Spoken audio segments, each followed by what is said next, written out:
Hello and welcome to another episode of the Chrissie Mayr podcast. We are on iTunes, YouTube, Spotify, and SoundCloud. And if you're listening to us on iTunes right now, please leave a 5-star review. We appreciate you guys so much.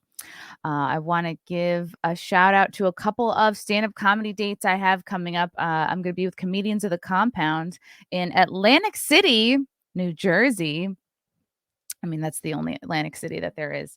In a couple weeks, April 22nd and 23rd, these are going to be Anthony Cumia's birthday shows. So if you're a fan at all of Compound Media or Anthony Cumia, check out those shows. Get tickets at compoundcomedy.com. Plus, I'll be headlining in New Jersey on May 14th at Tiff's Ale House. So I'd love to see you guys at either of those shows if you're in the New Jersey area. Plus, my album Live from January 6th is still available on Amazon and iTunes. So check that out if you haven't already. I appreciate all you guys who have bought the album so far, who have laughed, who have enjoyed it. It was at number 1 for a good 11 days, and it might still be at number 2. So not too shabby. Not too shabby at all. I want to do a quick shout out to my sponsor, CopyMyCrypto.com. Guys, we've all seen so many people making ridiculous money from crypto. But I don't know if you guys knew this, but it's easy for you to do the same. The Copy My Crypto membership site allows you to copy the exact cryptos that YouTuber James McMahon personally holds. You just simply do what he does. You don't have to know anything about investing. You don't have to know anything about crypto. I'm going to tell you a little bit more about James. He runs the Crypto with James YouTube channel, which despite heavy censorship has over 15,000 subscribers and 1 million views. Since March of 2020, he's told his viewers to buy 26, listen to that music, 26 crypto coins. Had you put $100 into each one, it would now be worth over $66,000. Of the 26 coins, his top pick of the year, a coin called Phantom, is currently up around 440 times from when he started. That one call alone has retired some people as young as in their 20s and 30s. So it's pretty amazing. It's pretty amazing, this crypto world that I'm getting more familiar with. So if you'd like to join the 1,300 members who copy James, then stop what you're doing, of course, after this podcast, and head over to copymycrypto.com/Mayr. That's spelled Mayr. You'll not only find proof of everything I've said, but my listeners get full access for just $1. You won't find this offer anywhere else, but act fast because this is a new year offer and it will expire soon. That's copymycrypto.com/Mayr. Don't take this offer lightly. He's the real deal. Go visit the site now. All right. Without further ado, I am so excited to have this guy on. He is truly a hero. One of the bravest men, I think, alive right now. Like, truly an inspiration. God, what can we say? He's a legendary Canadian pastor. He has been. I'm so excited to learn more about him. So I'm just gonna bring him. I'm gonna bring him right on. It's Artur Pawlowski. How are you? I'm so excited you're here. I first heard about you, I think it was last year. And for those of you who are unfamiliar, I'm just going to play a tiny snippet of it because this is when I was first aware of you, were these viral clips. I was like, who is this man kicking out the COVID police? Like it gave me chills, and it gave me chills to watch this again. I'm just going to play a little bit of this because it was a while ago. This might jog your guys' memory. I don't want to hear anything out of this property immediately. I don't want to. These clips went viral. Out of this property immediately. You come back with a warrant. Out.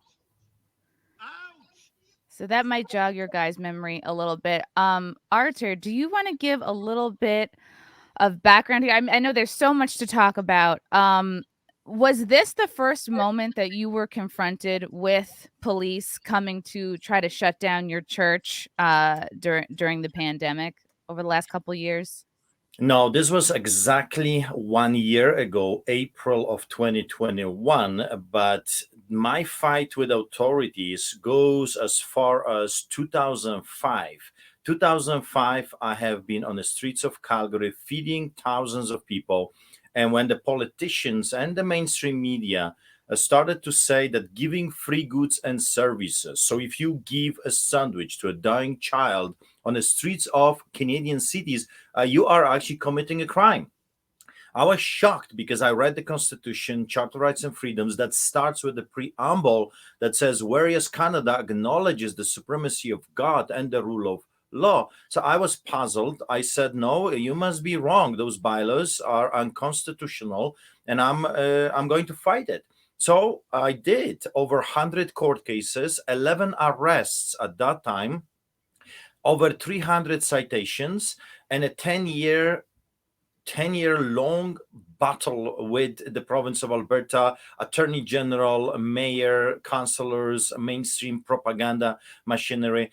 And I won. I won after 10 years. They almost bankrupted me. I had to remortgage my house many times. But I stood my ground, and I received my permits back. Which was to feed the poor, to take care of those that no one else is taking care of. As you may not be aware, I also in 2006 have become the first Canadian to be arrested for publicly reading Bible. No amplification system, just a few parishioners in a public park. I was handcuffed, dragged. They forced me to walk backwards. Later on, I learned that you do this to extremely dangerous offenders. And I faced a year prison, 7 criminal charges for simply reading the Bible. So I was familiar with the corruption or the level of corruption within the government, police force, Crown Prosecutor's Office. And when the COVID came, I was the first Canadian, as you know, to receive COVID ticket, April of 2020. Why? They sent me a letter. And again, you got to take everything in perspective. I am feeding thousands of people on the streets of Calgary. And not only, I started over 40 ministries like this around the world. So I'm feeding the poor. And then I received a letter, or you have to stop your soup kitchen. Why? Because we are in the middle of the greatest pandemic ever. And what And date was this? Was this 2020 or was this that was 2021? 2020. That was at the beginning. Okay, We were so right away. our ministry was the first one to be attacked publicly and with a show of force. And we became the first ticket recipients, if you will, by those tyrants. I appealed it to the mayor. I appealed it to the premier, Jason Kenney, the corrupted turncoat, a traitor to our democracy, Jason Kenney, and I appealed it to every minister. However, no one cared. I was told we're shutting down shelters. No one is allowed to come in, and you are to stop feeding the poor. And I said my reasoning was very simple. If we are truly in the middle of the deadliest pandemic, we still need to feed those people somehow. I mean, Yeah. just because we are in a pandemic, it doesn't changes anything if it comes to homelessness issue. Yeah, Those if people you're still are hungry. starving, you'd rather be fed and not die of starvation than be like, "Oh, I'm gonna catch a cold," and Yeah, yeah, yeah, God forbid I have the sniffles. Yeah. exactly. And by the way, as you know by now, the stats, the data is proving that this whole thing was a big fat lie manufactured by communism, socialism, hybrid with fascism that we see right now. It's just tyranny. Just few people deciding, hey, this is a great opportunity to strip law-abiding citizens from their rights. So anyway, I stood tall. I said, no way, I'm not shutting it down. I was surrounded by 12 cops, health inspectors, bylaw officers, and I received the COVID ticket with a threat that I will be arrested and I will receive $1 million ticket, which later on I did. So from 2020 to 2022, as we speak right now, I received over 40 COVID tickets. I was arrested already 5 times under this Mhm. regime. And one of the biggest arrests, like Escobar type of arrest or El Chapo, El Capone type of takedown, happened right after this video. And telling you the truth, I had interactions with them many times. They wanted to come in on number of occasions, and I would kick them out, and nothing happened until one day I just looked and I see them walking in like they own the place. Listen, they've broken by entering the church place. They were trespassing. I've told them they're not allowed to come in. They did it anyway. They broke Criminal Code of Canada section 176, 1, 2, and 3, which is interfering with a church service, interfering with the officiator of a religious service, and that's 2 years prison term for them.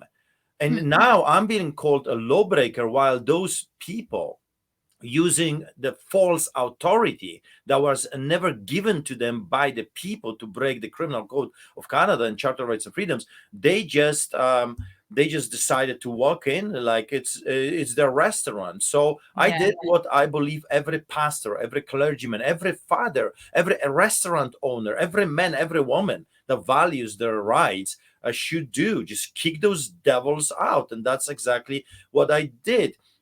Before that, just a few months before that, we had government officials declaring from the federal, provincial, and municipal. They've declared that they're canceling Christmas. I don't know if you Oh, remember that, I remember that. Yeah. right? Like, good luck with that. Yeah. There's a lot of Italians in New York, and like, good luck canceling. We had Ye- like, yeah, yeah, it they was did. wild here too. Like, we had Cuomo, like clings on our, like Cuomo was like the governor of New York. And at the Yeah. time, like we would put the clings on our windows because they were saying like, oh, you can't have more than whatever it was, 4 or 6 people gathering in a house. And we were just like laughing at that because it was ridiculous. Well, it was ridiculous. However, they were very serious here in China, that because you got to remember, we are no longer living in Canada. Canada is no longer in existence. We are living behind the Iron Curtain, and I call this nation, this new hybrid, China. We have been taken over by Chinese Ugh. communist socialist psychopaths, and Justin Trudeau is just one of them in a bed heavily with those people. He's the one that publicly said that he has a admiration to the Chinese dictatorship because they can do things quickly. In other words, hey, if we don't like someone, we can just kill them or imprison them. But going back to the story, during the Christmas season, the government declared that if we see extra people in your driveway, so you had a huge freedom.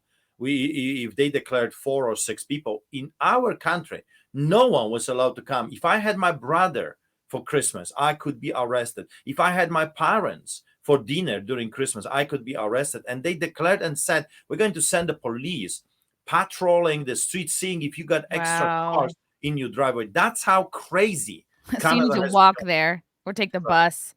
And it's like, what happened to at your own risk? Like, we had been living our whole lives. Like, you take a risk when you get in a car, you take a risk when you go on a trip, you take a risk when you go on a hike. It's just an insane amount of overreach. And you yourself have been a political prisoner. You were I remember we were supposed to talk in February, and that was around the same time of your most recent arrest. I believe you were arrested on February 8th for appearing February 3rd at the Canadian Trucker Convoy in Alberta, and you were simply arrested just for giving a speech, a sermon, a prayer, just simply doing what pastors do. And you were charged with like mischief, interrupting. It was the claims were so ridiculous. And I was listening to a video that your son and your brother had posted on your YouTube channel. I believe in the charges, they were saying that you somehow were responsible for the blockade. Like, the charges were so ridiculous. Um, what was it like? I mean, I just feel like you're so incredibly brave. Just watching that first clip I saw of you yelling at the cops, calling them Nazis, casting them out of your church, like, that is really incredible. And I just like, I don't know. My heart feels so full watching those videos because there's so many people who wish they could be that brave and do that, because there's something like instinctual. You see cops, you see authority, you kind of like shrink and you're like, oh, I don't want to get in trouble. Oh my God, the cops are here. And you, I mean, if you had any of that feeling whatsoever, you didn't show it. Like, you were just like a lion roaring at these people because you knew in your heart that they were in the wrong. Did you ever feel scared or nervous at any point, or do you feel like this has just happened to you so many times, you know the deal? Well, over 100 court cases, 340 tickets so far, and 16 arrests. You kind of know the drill, but nervousness, fear of punishment, it will never leave you. I mean, there's always that notion that I might be hammered for doing the right thing. I mean, history is teaching us that those people are evil, they are wicked, and they will try to hurt you. But just quickly going back to the story of Christmas, I decided at that moment that nothing makes sense. What those people are saying is just doesn't make any sense. You can have hundreds of people in Walmart. You can have hundreds of people in IKEA. You can have hundreds of people in Costco. Abortion clinics are open. Marijuana stores are open. Liquor stores. Liquor stores Yeah. are open, right? But I cannot have my brother for Christmas or my parents aging. Are you kidding me? So what I did, I invited the whole city to come to the biggest Christmas celebration in the country, and people showed up, but so the police. I had over 100 police officers, anti-terrorist SWAT team showed up, the chief of police, and Was I this ended at up your house or the church you had at the this celebration? church, at the church Okay. celebration. And I had over 52 police cars monitoring us for the crime of daring to do Christmas celebration, when we had Christmas carolers, when we give gifts to the homeless, we did barbecue. So I'm still, as we speak right now, I'm still in court for that crime of daring to have a Christmas celebration. I end up with 15 more COVID tickets from that era. So fast forward, those people that you saw me kicking out of the church, they came back with the warrant. They came back with the crooked judge's document. His name is David Gates. And again, I don't know if he is related to your devil. You know, Gates from USA. However, David Gates of Alberta, the crooked judge, gave them the power to come to our church anytime they want and use any force they deemed necessary to tackle me down, arrest me, and imprison me. So they showed up a few weeks later with anti-terrorists. The SWAT team shows up. There you go. That's where they are. The SWAT team. Yeah, the Those first guys. time you said come back with a letter, come back with a warrant. So here they are. This was what, just a few weeks later they came That's back. right. That's right. So I kicked them out again. I said, well, those documents should go to the lawyer. I'm not a lawyer. I have a lawyer. Talk to them.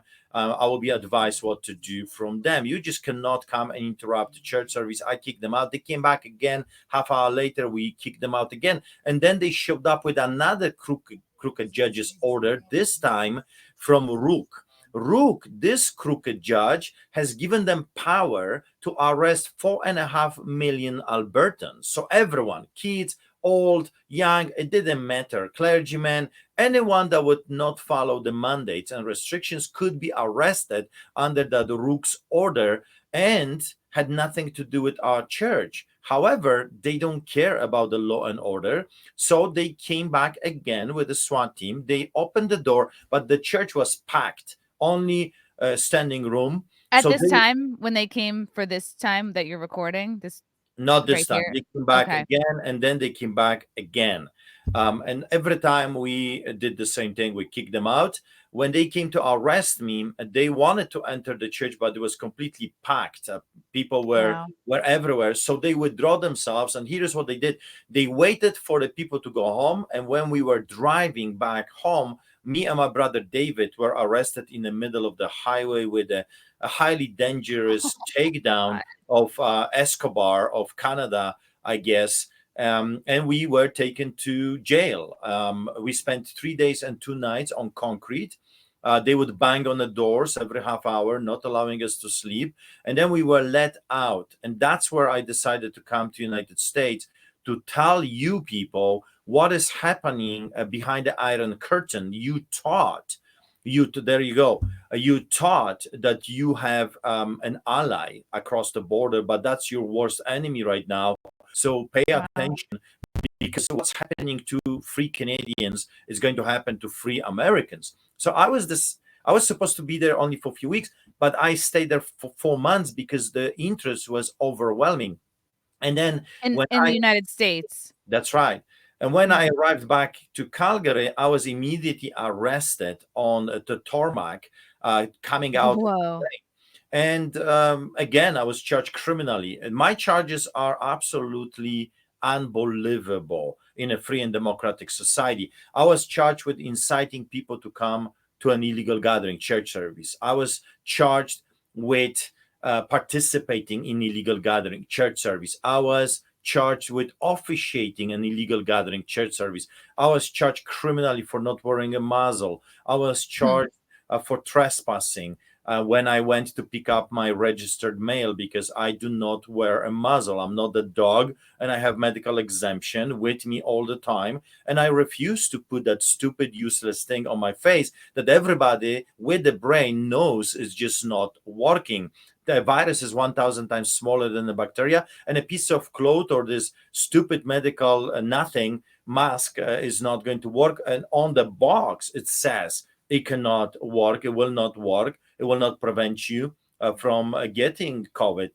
So why I have to put it on? Well, because it's symbolic. The masks have always been a symbol of slavery, and that's exactly what they're doing to us. They tell us to follow the science. When we do, they cancel us and deplatform us. That's their response because they're liars, they're manipulators, they're cheaters. Fast forward. I have been arrested again for participating in a protest. Our protests were growing huge, 15, 20,000 people every single week on the streets of Calgary. I have been invited all over to share, to talk, which I did, different cities, different rallies. And of course, I was invited to come to Milk River to conduct a church service to the truck convoy and to Coutts. Coutts is the port of entry between Montana and Alberta. So I did my church service in Milk River. No problems. So we had music, Lord's Supper, and then our CMP was And recording. when was this? What was the date on this? That was the the 3rd of February, I Okay. believe. And our CMP was there. Our CMP is like your FBI. So our Canadian FBI was there recording me, monitoring. I talked to them. No problems, no issues. Not once they told me this is illegal. You cannot be here. You cannot talk. Nothing, zero.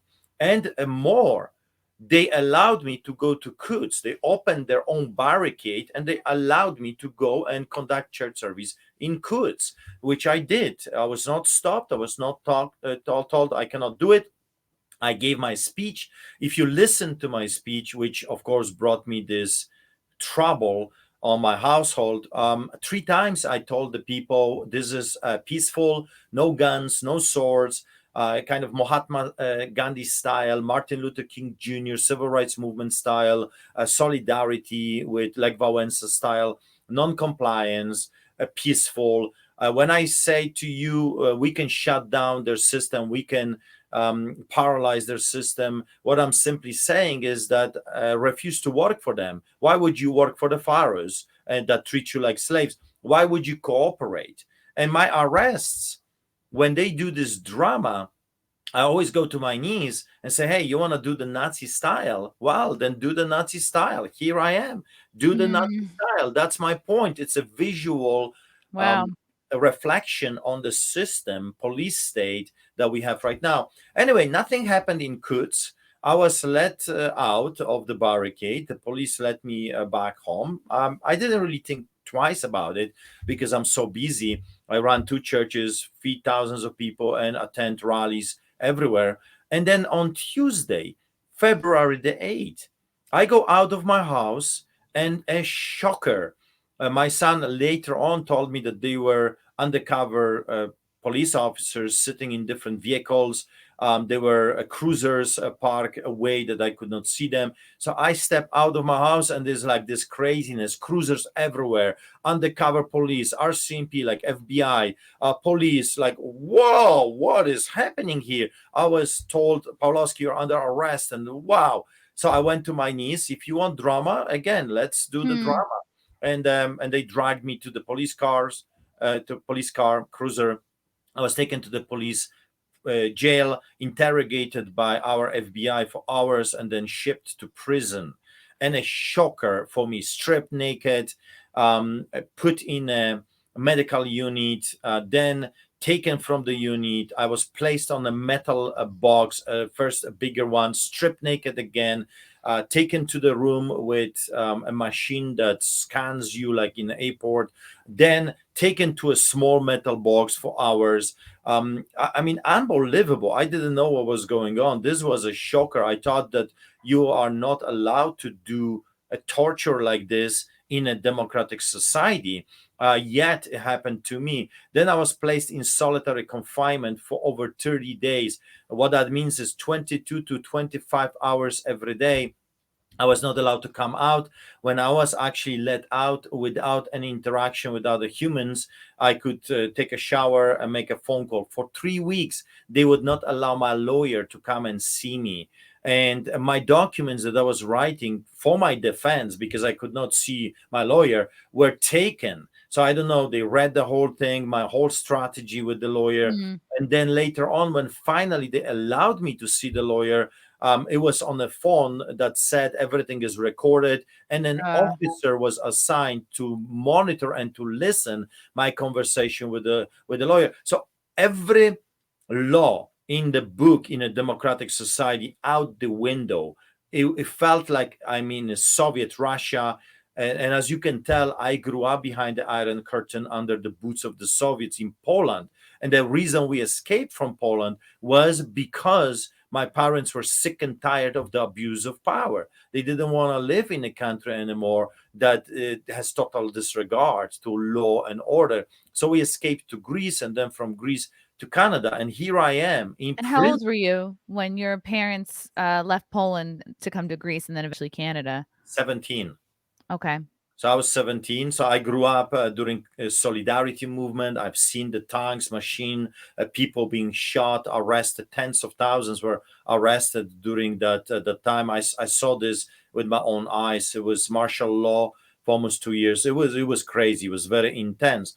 So now I'm sitting in prison. They're inciting the inmates to beat me up. The guard said, "We will by accident open the doors of Pawlowski's cell. Can you beat him up? Can you hurt this guy?" This Um, is crazy. I can't believe that sounds like you're describing a movie. Like I can't believe this. And you're a non-violent, lawbreaker. This is really unbelievable. I have never been charged with any violence. Never charged with assault. I am a law-abiding citizen. Unless I see authorities breaking the law, then I will not comply. When authorities are clearly breaking the Criminal Code of Canada and our Constitution, well, I believe the good and law-abiding citizen, his responsibility is to stand up against this tyranny and call them out, and that's exactly what I have been doing. And I'm paying the price. Five arrests so far, over 40 COVID tickets. You were talking about what I was charged with. But listen to this. This is a shocker. I was charged with terrorism. It's a They have a fancy charge for that. A mischief over 5,000. That's where they have nothing on you, but they want to throw something. It's like obstructing a police officer. Like bogus Mischief. charges. Like mischief. What have I done? I gave a speech. When I came, the roads were open. When I left, the roads were open. I didn't tell them block the roads. I just gave a church service, Lord's Supper. We had some music, and I gave a speech telling people about historical facts that I have experienced growing up. Full stop. Wow. I told them not to commit any acts of violence. I am a non-violent person. I will resist tyranny, but peacefully, like Martin Luther King Jr. So anyway, I was charged with in, inter, blocking a crucial infrastructure, interfering with crucial infrastructure, something Yeah, like like this. interrupting service or something. Yeah. Like Also sounds like bullshit. Yeah. it is 100%. Actually, believe it or not, no one in history of Alberta has ever been charged with this charge. I'm the first person They to. made it up for you. Yeah. And it's so interesting because my lawyers are looking. I have a whole legal team right now, criminal lawyers, civil lawyers, the whole team. They said that we've never during our career have seen something like this. When I was in prison, they added more charges. So when I went to the Canada Post to retrieve my registered mail, I was charged with trespassing and I was charged with disturbing peace. I mean, this is insane. It's They like did. they know you're not doing anything wrong, and they're just trying to intimidate you further and throw as much as they can at you to, like, make an example of you, and it's That's you're right. you're so smart and you're so brave, and I think most people don't think to review their country's, constitution or whatever the equivalent documents are, 'cause so they don't actually know what their rights are and how their countries should operate. So then when the cops come in and then authoritarian rule creeps in, people don't actually know what they can stand up for, and they just get intimidated and they kind of shrink back, and that's how they take over. So it's really amazing that you knew your stuff. You came from a country that was that had seen communism, had seen this kind of authoritarianism, and what do you say to people who are like, wow, that he really went overboard calling the cops Nazis, like, how dare he compare them to the Gestapo, like, what do you say to those people who think that you were exaggerating? Or because I think those people don't really know, they don't have the basis of comparison. That's the problem. How I would say, how dare you? How dare you tell me I have no right to say that if you never grew up under communism dictatorship? Like, how would you know? I mean, you see, this is the Yeah. problem. People do not know the rights. You're absolutely right. But also, they do not know the history. They don't know what is Gestapo. Do people even know what that word means? That's police under Hitler. That's a secret police under Hitler. How Hitler came to power? Do people even know that he was intimidating people and shutting down protests? Do the people even know that that's exactly how he came to power? Because at first he was a nobody. No one actually really cared about him. He was very timid, not sure of himself, wounded from the First World War. So he A was kind of bad like, artist. Yeah. yeah, he was a nobody.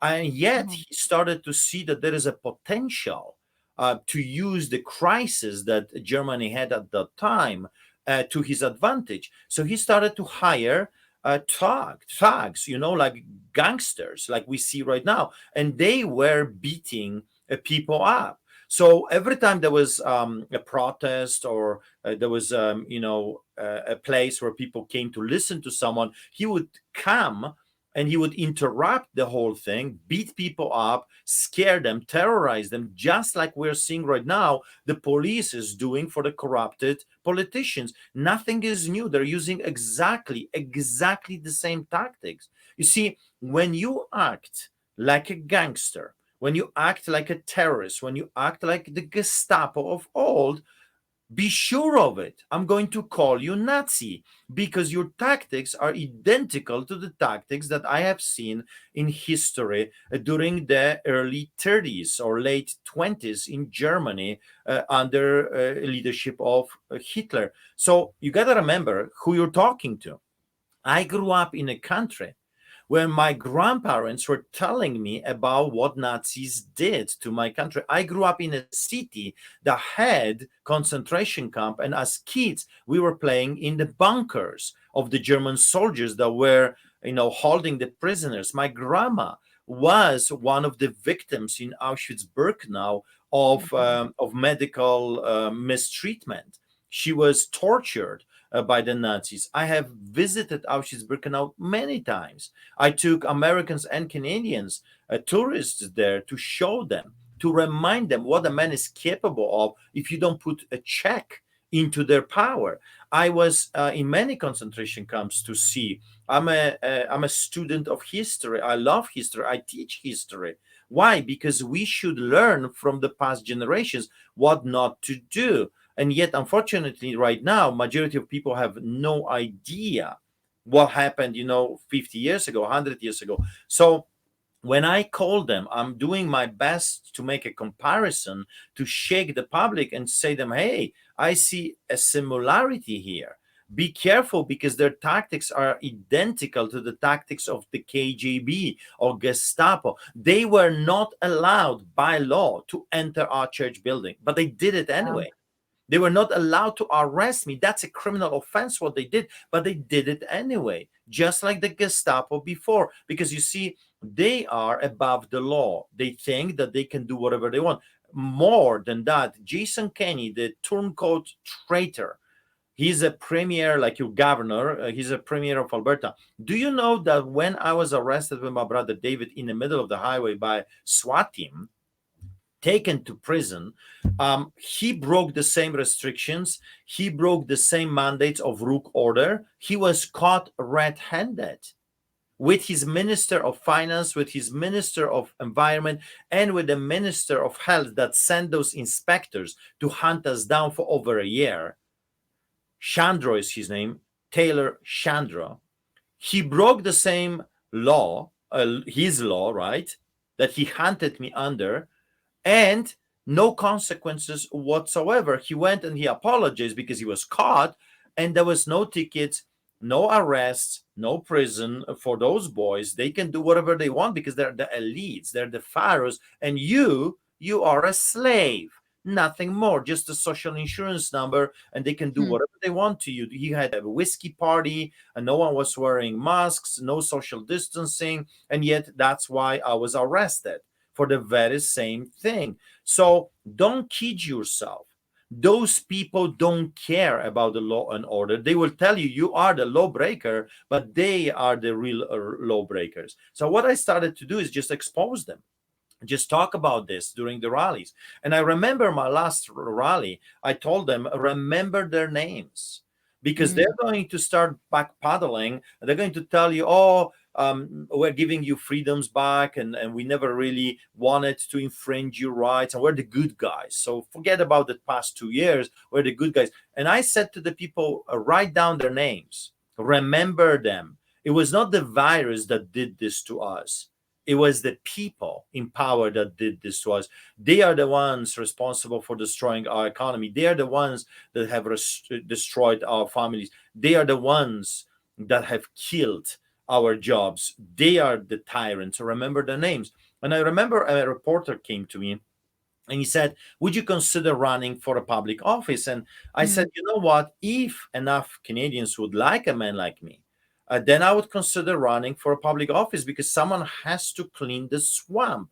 Someone has to be bold enough, brave enough to take a big sweeper and sweep the whole thing, not under the carpet like they do right now, but completely out of our system, because we need reformation in a justice, so-called justice system, educational system, media, and the political arena, everywhere.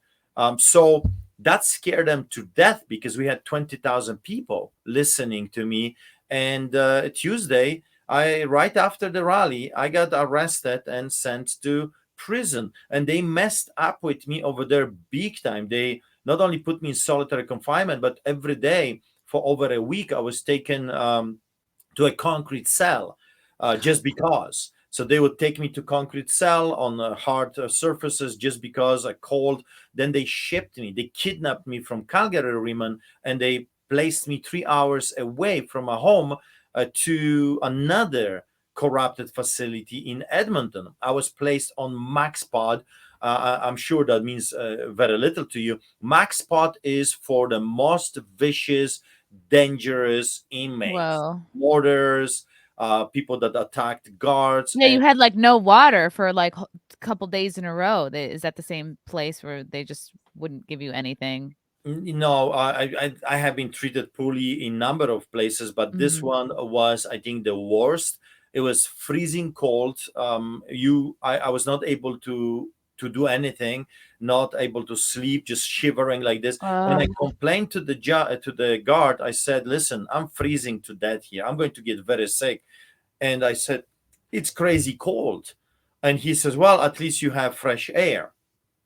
Like those people are wicked, evil people. And then it was the court the next day. My lawyers said to the judge about the treatment. I think that scared them, because you got to remember, those facilities are privately owned. Okay. Right? The jails are privately owned, remand centers. So that scared them, that the judge now heard about my treatment. So what they did? They moved me to a mental ward in prison in Edmonton. I mean, it was absolutely crazy. When the came from Alberta Health Services. He says, "What are you doing here? Like, we don't understand why they placed you here." I said, "Well, just to punish me." Yeah. The notion of innocent until proven guilty does not exist anymore in Canada. I was already guilty before the trial, and I was already punished before even being sentenced. That's the process. That's what they do with political prisoners. But this is not over. I'm facing dozens of criminal charges, and when they released me because of political pressure, thank to you American politicians, by the way. So I want to use this time and thank all Americans that tens of thousands send letters to their own politicians and to our politicians, putting pressure. My face and my story end up on New York Times Square, Wow. Fox News, and Lindell Television and others. Powerful people started to put pressure on those corrupted Canadian politicians. So I was transferred to the mental ward, and the health services had no idea why, except the administration made a decision just to punish me. So it's totally crazy stuff. I spent 50 days. On the 51st, they let me out, and I am still a prisoner. And I need the people to understand that I'm not a free man. I am a political prisoner. My cell has been replaced with house arrest. I am not allowed to leave Wow. my house 24 hours a day, except few hours in the morning of Saturday to go to church. That's all. I mean, this is crazy. I am a political prisoner in so-called democratic country that is no longer Canada. It has turned into China. So I need you to still put pressure on those corrupted politicians. Jason Kenney is actually meeting with one of your US senators talking about energy. So people can call your politicians, say, "Hey, do you know you're dealing with a traitor? You're dealing with a tyrant that arrests preachers, arrests people that are in opposition." I mean, we see that in the Putin's government. How dare you criticize Putin while your neighbors right across the border are doing the same thing? Soft yet. It's a soft communism, soft socialism, soft fascism. But nevertheless, it's tyranny. Also, what I'm doing right now, I'm going to be raising funds to hire a new set of lawyers to file lawsuits against those people, including Remand Center, because this is unacceptable. The Premier of Alberta comes out after I did my service in Quds, my speech, and he obviously didn't listen to the speech. Hmm. He goes on public in front of the media scrum and he says, "Well, Pawlowski, in other words, has committed a huge crime because he was inciting people to commit acts of violence." Seriously? Oh, you little liar. You have not even heard my speech and you're making those public statements. Those people Wow. should be sued for defamation. So if you want to help, go to www.streetchurch.ca, streetchurch.ca. It's our, I did not have a time yet to update the website because I spent 50 days in prison. No, you're in but, jail. Yeah. but I will do it. And if you can help, there is donate over there, and that's what I'm doing right now. I'm not only defending myself, but I'm also trying to rally as many people to go on offense. I think it's time to finally to make those people accountable for what they have been doing to us in the past 2 years. So that's pretty much the summary of the story. Who primarily do you uh want to hold accountable for the treatment of you personally in the last few years? Jason Kenney, the government that is ruling here. I mean, Justin Trudeau, of course. What happened in European Parliament. There was a number of members of Parliament that stood up and said to him, "You're tyrant." Basically, when he was giving his speech about democracy, hundreds of people, members of Parliament in European government, walked out. because they told him, "You're a liar, you're a cheater, you're a dictator, you're trampling your own citizens with horses." He has arrested over 100 of us for being part of the truck convoy in Ottawa, in Coutts, Milk River, and here in Calgary. So here is a tyrant, but I want to personally keep those Albertan politicians accountable. Jason Kenney and the Minister of Justice system, Minister of Justice, in quote, of course, Chandra, because people don't know, many people do not know that the Minister of Health that was sending those inspectors to shut us down has been rewarded. I guess he's a good Nazi. He has been rewarded and became a Minister of Justice and Solicitor General in Alberta. So the very man that sent in 2020 and 21, when that viral video went out, he was a Minister of Health, Taylor Chandra. For that, he was rewarded, and now he is the very Minister of Justice that imprisons people like me. I mean, the level of corruption is unbelievable. We are fighting with the highest level of corruption I've ever seen in our beloved Canada. So the Minister of Justice, Taylor Chandra, that was caught red-handed breaking the same rules, he sends me to prison, and he still wants me in prison by keeping over a dozen charges, criminal charges on my head as we speak right now. So my ordeal is not over. Those people need to be accountable for what they're doing to a law-abiding citizens. I mean, it's unbelievable. Yeah, I want to get to a couple of these super chats really quickly because I know a lot of folks had some questions for you.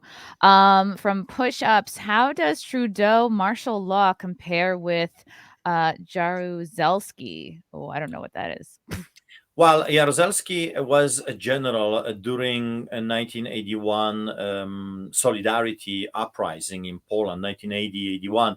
Well, General Jaruzelski, what he did, he declared martial law and he brought soldiers, tanks, machine guns, and imprisoned tens of thousands of people. For 2 years, he has been terrorizing Poles. So, in comparison, Trudeau wanted to do that. He asked the military to do that, but the military generals in Canada said, no, we're not going to do this to our own people.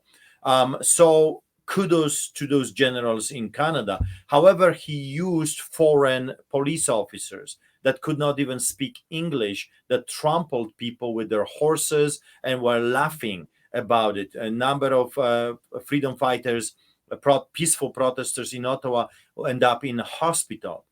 They were being shot by rubber bullets. In Poland, people were shot with live ammunition. They were shot dead. Trudeau is not there yet. He is, like the Chinese government called him, a little potato, not a big potato. So little potato, Justin Trudeau wanted to do what the big potatoes do. However, he had some problems to go full force. Those types of people, they're testing the ground, they're doing a little bit, and they want more. Fortunately for us, some people were not willing to murder peaceful Canadians yet. But if we don't oppose them today, tomorrow they will become Jaruzelskis of today, if you know what I mean. If we don't stand for our rights today, if we don't rise up as Canadians today, he will become Jaruzelski of tomorrow. Yeah, it happened so quickly. From George, surprised to see Artur on. Keep up the good fight, man. You inspire us. Wish you strength. God bless you. Canadians stuck overseas, not allowed to return. Whoa. Yes, we are not allowed to travel. We are still in martial type of law in Canada, which of course it doesn't make any sense unless you know the game. This is nothing to do with health. This is not about keeping us safe. This is about tyranny. Those are tyrants, and they have used this pandemic, if you will, to strip law-abiding citizens from their rights. And as you know, some of those psychopaths declare that you will own nothing and you will be happy, while they will own everything, and I guess they will be unhappy. I don't know. I Yeah. don't know how they can spin this one around, but they are saying this. They're not even hiding. Like I No. said, Justin Trudeau said he has admiration with dictatorship, and he's implementing dictatorship in Canada. So if people don't see that, well, maybe they have lost a brain somewhere, or they just refuse to see what's really going on in their country. I mean, you cannot be an ostrich anymore, keeping your head in the sand. Like, you got to come out and look. This is your country. Are you willing to stand up for your country? And ultimately, are you willing to stand up for your children? Because they're going to inherit either a free country or a dictatorship. Right, absolutely. From It's Not a Boomer, he said that he had medical exemption with him at all times. In Canada, no medical privacy or HIPAA. We must show medical documents to a Walmart employee to enter without a mask. Wow. I mean, I know we had that maybe last year, and now it's at the point where you can enter a Walmart here in the US without a mask, and maybe just a Karen or a random other person will sort of like give you a dirty look, but this is crazy. I mean, in Canada currently, you have to show papers to enter a store without a mask. Yeah, and of course he's right. In our Privacy Act, you are not obliged to show your medical to anyone except discussing with your doctor. However, again, what did I say from the very beginning? The law and order is out the window. We have dictatorship, and those people are lawbreakers. They are lawbreakers. So what I decided to do, I decided to use their own, or the sword of Goliath, if you will, against their own heads. So I do have a medical exemption. I'll have it with me just to prove the point that even their own restrictions, their own mandates or bylaws, they are not willing to follow even their own so-called laws, because there is an exemption within the bylaw that says if you have a medical exemption, then you can be exempt. But of course, no one follows that. The Hmm. tyrants don't want you have an exemptions, because they to them you all are equal slaves. So that's the fight we are fighting right now. Yeah, absolutely. Let me get to a couple more here from Julian. Hey, Artur, you should tell Chrissy about your past interviewer, Sarah Coraher, the Crusader gal. You'd be blessed to have her on, Mayor. She's awesome. Yeah, Hmm. yeah, she is. You can Google her up, and Okay. awesome, awesome gal that stands for freedom. Awesome. I'll check her out. Russell Thor, Canada is lost. Hopefully USA won't follow. Hearing this all is so surreal.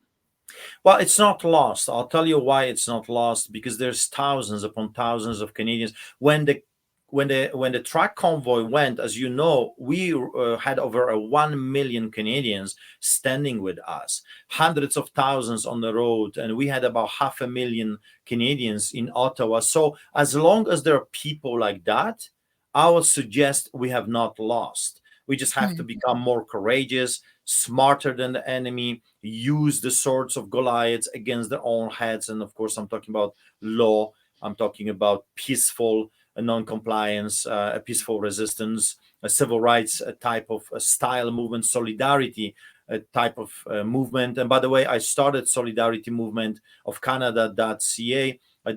.com, solidaritymovement.com, solidarityofcanada.com. If you want to check it out and sign up, we are trying to raise a political party that will tackle those corrupted parties. So keep fighting, keep pushing, keep holding the line, keep standing for your rights. Definitely. From Elda Gusto, Artur Pawlowski, thank you for being brave and standing up to these merciless thugs. You are a genuine hero in my eyes, and bring honor to your country. America and Canada needs people like you. Great interview, Chrissy. Oh, thanks, Yeah. buddy. Thank you very much. When I He's was right. in when I was in prison being hammered left and right, a guard came to me, a Christian man. He said, "Art, hold on. God is with you. You're an inspiration to so many millions of Wow. people." But I'll tell you, I confess, during those times, I didn't feel like an inspiration. even to myself. It was not easy. It was hard, never knowing where I'm going to be stabbed or punched or attacked or beaten during this ordeal. So I want to thank you for the support. I want to thank you for prayers, because those prayers kept me going and standing tall. In the middle of this ordeal, the Crown Prosecutor sent a message to me and said, hey, you can come out of jail if you plead guilty to just one charge. All the other charges we will You have withdraw. to bend the knee. Yeah. Right? So that's don't kid yourself. That's why I was there. I was there because they wanted me to say to the whole world, I'm sorry. That you were guilty of something. I'm guilty. I'm sorry. I did this. I apologize. Artur Pawlowski, he took the knee and he is bowing before the tyranny, and I will never do this again. Kind of, So I had to say no to the offer, and because I said no, they charged me with other multiple charges while I was in prison. Wow. Yeah, you knew their tactics. And lastly, from Trinoculus, Pastor, has Senator Ted Cruz been involved with your situation? Not yet, and that's the thing. If you know anyone, if you can send letters to them, I'm still a prisoner, and I need Americans to help me because Canadian politicians are scared or turncoats. So my hope, of course, with God, but my hope is also with American politicians, because they're brave, and there's some brave, courageous American politicians. So maybe he would be able to put some pressure, even public statement. Canadian Okay. politicians are paying attention to the public statements of American politicians. If you would say, hey, Pastor Artur Pawlowski is still a prisoner, a political prisoner in Canada, we should advocate for his release, that would go viral, that would go international, and that would put pressure on those tyrants, those small potatoes that we have right now in our Canada. Okay, great. And from Matthew Hammond, is this a problem with the church in Canada and the West overall? Outside of you, do you see other pastors and priests standing up against tyranny? Unfortunately, not many. There are Mm. some. There's some courageous men and women, but not many. Overall, they got scared or they got paid. I know of churches that received millions of dollars to keep people imprisoned, a social distance, a mask, passport, the COVID, communist, fascist passport. You would not be allowed to enter church service. So there's a lot of treachery at every level, judicial, the judges, the politicians, the media, the clergy, the teachers, the professors. So what I'm saying is we need a reformation at every level, on every mountain of influence, if you will, in our countries. Okay, great. And I know you have to run, Artur, but and I'll definitely make sure to put all this information in the details of this episode. Where can people write to if people are listening to you and want to help, that maybe they can get in touch with their local politician or somebody who can have some influence? Where, what can people do, and where can people send letters? Well, DeSantis, Ted Cruz, those are the heroes of America right now. And I'm not saying they're perfect. There's no such a thing as a perfect man. We are very imperfect people. So I don't want you to be stuck. Oh, I don't like this guy. I don't like that guy. But anyone that is willing to stand up for rights and freedoms, send a letter to them. Pick big ones, because here is how the politicians are moving forward. When there is enough interest, let's say 10,000 people sends a message to DeSantis saying, hey, would you support publicly Pastor Artur Pawlowski so he can become a free man again? I'm telling you, that pressure is going to show him, oh, there is a huge interest. I can become a hero here to stand for Canadian pastor, and he will make a public statement. That's what you can do. Anyone can send an email or make a phone call to put that pressure. So Okay. don't believe the lie that there is nothing you can do because you don't have influential friends or you don't have enough money to support my legal fight. No, don't think that way. Everyone can do something, and even a phone call or an email makes a difference. Believe me. Okay, absolutely, Artur. I'll make sure all that information can be found for anybody who's watching this. And as you see scrolling below, follow Okay, Artur on I gotta Twitter. go. Yes. Okay, God bless. Thank you Thank very you. much. Thanks, Artur. Thank you. Have a good one. He's got to scram. I kept him too long, guys. That was Artur Pawlowski. Really, what an incredible man who's truly been so much. Clearly, was and is still a political prisoner. If you can donate to him, his legal fund, go to StreetChurch.CA. I'm gonna have to throw him some bucks, and yeah, follow him on Twitter. And I'm gonna have some details on how to write your local politician. So that was pretty awesome. I was gonna ask him, like, how did he keep going during those moments where he, you know what I mean, like in these cells, like solitary confinement for most of the day, like no water at times, freezing cold. Like I don't know how he did it. Obviously, God was helping him through that experience, and all of your prayers. But I just remember seeing the viral clip of him, like, yelling at these people last year. I was like, man, this guy has balls, like the balls on this guy. But it helps to have balls when you know your history and you know your country's constitution, or the laws that are set forth to protect you. So helps to know your stuff. Guys, thank you so much for checking out this episode. I know I could have easily talked to him another hour, but he's a busy boy. And I was gonna, like, joke with him, like, "Oh, since you're on house arrest, this is a great opportunity for you to do more podcasts." You can do live streams, make content, but I tried to keep it serious. I kept it real serious. Thanks for watching, guys. We're gonna definitely stay keeping up with Artur, see what he's up to, and yeah, hopefully he gets through this. Thank you guys so much for watching. We got a couple more episodes coming up tomorrow. Definitely you want to tune in. I'm going to be interviewing Ashley St. Clair at around 5, and then John Paul Rice, former Hollywood producer, at around 9 p.m. Eastern. So check it out. Hope to see you guys back then. And then on Wednesday, I'll be doing a mayor in the morning at 10 a.m. Eastern, which will be fun too. All right. Catch you guys later. Bye.